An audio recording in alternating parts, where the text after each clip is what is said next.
Welcome back to Les Schwab Tire Center's Outdoor GPS. It's time for Owin's Field Report, sponsored by Les Schwab Tire Centers. Welcome back, everyone. Now, in this field report, finally, I get to have some real positive reports from myself, of course. Most of the time, I hunt by myself or my good friend, Mr. Fish. We go out and we do really whatever we possibly can to get on the ducks, right? Well, it was closed for the first 3 days of this past week just because it's our split that we have each year. When it opened back up on Thursday, didn't really know what to expect when we got out to, well, the area that we wanted to be in, but were the ducks going to be there, right? Now, we had rain for those 3 days, and the wind was a bit interesting along the coast, and, you know, the conditions were good, at least in theory, that we may have fresh birds or something new that may have shown up in that window during that split. I don't know if I would necessarily say that I saw a lot of fresh birds. We certainly saw travelers that were coming in to the area that we were in pretty big numbers, very high groups, mostly pintail. And if you're experienced out there or seen this before, typically if they're coming in from the atmosphere, those are traveling birds. They're either coming from the north or from the west. And that could be for a number of different things. Could have been the wind along the coast. It just could be, again, northern birds that are moving down. Unfortunately, not a lot of mallards, but at least it's good to see birds that were moving. Fortunately for us, some of these early birds aren't the brightest, and I'll take that all day long. I wish that I could say that it was all about the calling and the decoys and everything else. Well, a lot of the times it just comes down to susceptible birds that haven't been hunted hard yet. And that kind of is what happened for my buddy and I on Thursday. Here's a photo of that. Nice success, mixed bag of mallards, widgeon, a couple of gadwall in there, no teal. We were certainly passing up on those, but a darn good limit for the two of us. Pretty happy that we were able to find water, number one, and you can tell kind of there that it wasn't very much water, but it was certainly enough to get the birds' interest and, of course, get them to play the game. Pretty darn excited that we were finally able to put a two-man limit together. I think there's another one as well. We don't want to sit there and show Mr. Fish all day long. There we go. Unfortunately, though, although great, listen, that's our first two-man limit of the season, so super happy about that. But it starts to put a little bit of wear and tear on your dog. Right? Now, I don't have photos from yesterday just because I hunted in the afternoon. By the time we were done, it was dark outside, so I didn't take a photo from yesterday. But man, Drago, after 4 limits in 2 days, busted up, got swimmer's tail. If you're a dog owner, hunted waterfowl long, you've seen it before. It's pretty common. Usually it only happens to him once a year, but he definitely has swimmer tail this morning and was limping a little bit, so shutting him down. And that's a little bit of advice that I would give to all of us that hunt with dogs. Be very mindful of them. If they do get sore or get a ding here and there, shut them down. It's a long season. It's the first week in November, and they're a lot like us. It takes a little bit of time for the dogs to get into full swing. Right now, I feel like I'm 100 years old. Maybe I am. I'm sore all over the place. But overall, it's been a good couple of days. I would say this, if you are on the fence about getting out for the first time, it's all about scouting, right? And that's all it takes. Once you find where they are, cross your fingers, you got water, and hopefully we just got more water coming. But that goes to chasing fish as well, right? Silver opportunities in some of the tributaries is not horrible. I mentioned a little bit earlier about one of our local rivers. Don't be scared of off-color water if you're going to be chasing silvers. It's more important just to find where they are and then start throwing them enough baits to where you can get them to go. Y'all know that silvers can be very lockjawed depending on the areas that they're in, what systems that you're in, and sometimes what side of the Columbia River you're on. That's the thing, for real.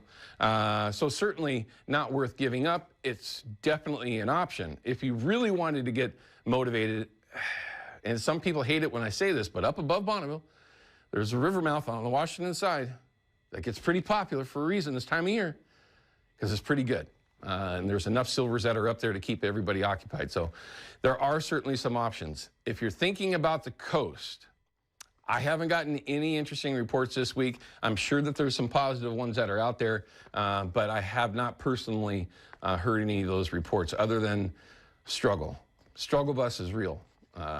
Again, for a lot of us, we would be waiting for those tributaries to come up and have a shot at some of those fall Chinook in any number of river systems up and down the coast. So definitely some good opportunities still, but there might be other opportunities for you to do.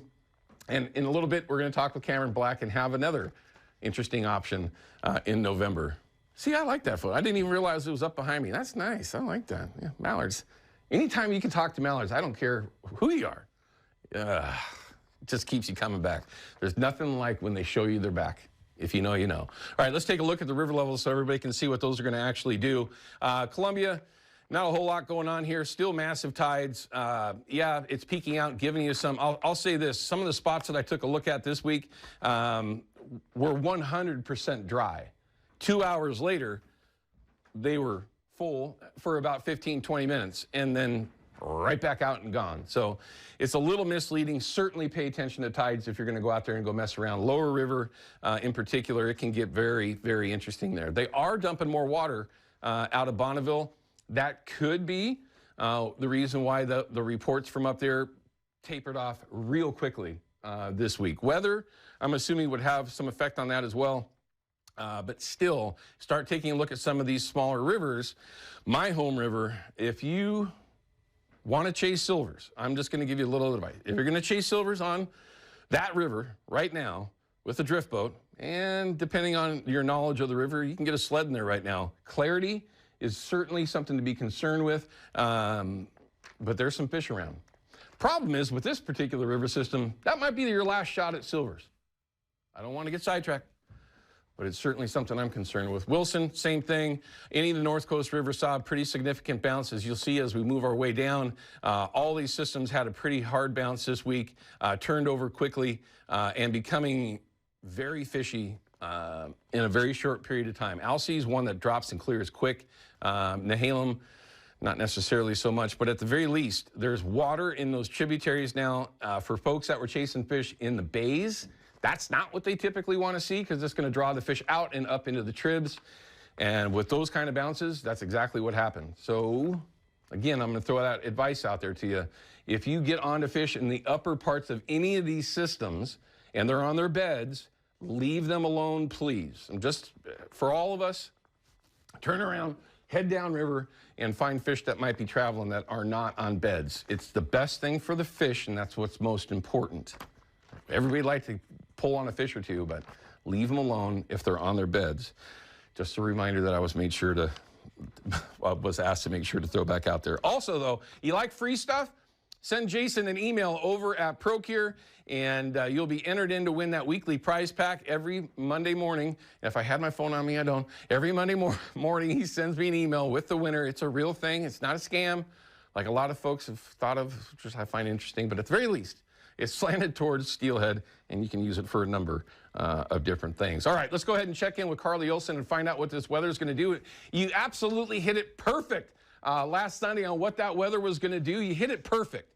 How's it look for this upcoming week? All right, hopefully I'll try to do the same this weekend. Well, if you like rain, which I know that you do, today will be a really nice day for you. We're starting out with, some moments of sunshine. The most we'll see this morning is some lighter sprinkles, but our next system hits right around 1 or 2 this afternoon. That will bring with it about 1/4 of an inch of rain. In terms of temperatures, we'll be in the mid-50s today in Portland, mid-50s to upper 50s over on the coast. Over in eastern Oregon, they could see some snow flurries, but I don't expect that to do much sticking, because look at those temperatures, mid-40s to mid-50s there.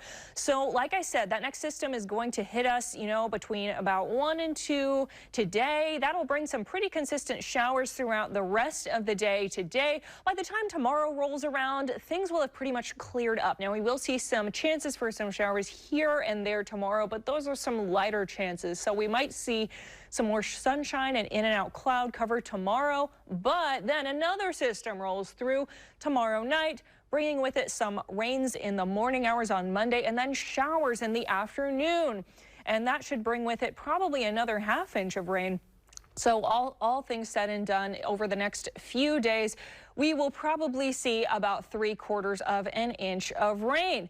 Now, like I said, that next system hits about 2 today, and then tomorrow, don't forget, daylight savings time ends. So, you know, bring your clocks back, and then tomorrow is going to be probably just some chances for showers there. Monday will be our next big shower day. Tuesday, just some lighter sprinkles here and there. And then Wednesday through Friday, that is when our temperatures reach the low 60s, and we'll have a string of some dry days there. So enjoy the rain while it's here. Mind seeing a little bit of sun after a bunch of rain. It gives the rivers a chance to kind of settle themselves down and give you some nice weather to be out in the outdoors. So that's okay, as long as it doesn't last too long. Carly, thank you very much. We appreciate it. Last bit of advice that I want to make sure I throw out there. For those that are still chasing deer around or have a deer tag left in their pocket, when the show's done, you need to go out. It's raining.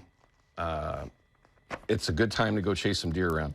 All right, we're going to come back from this break. I'm going to have Pat Hoagland from the CCA Oregon here in the studio. We're going to talk about an upcoming banquet in just a handful of days, the 16th of November, that is, and give you a number of reasons why you either want to become a member of the CCA if you haven't already for whatever reason, or at the very least, if you're a member and you want to go hang out and have some fun and have a chance to win some prizes, maybe go on a trip, you're going to want to pay attention when we come back with Pat in just a couple of minutes. Outdoor GPS is brought to you by P-Line, because we fish, by Hawken Fishing, perfection in fishing gear, and by Haxton's Canvas and Upholstery, the trusted name of the Pacific Northwest.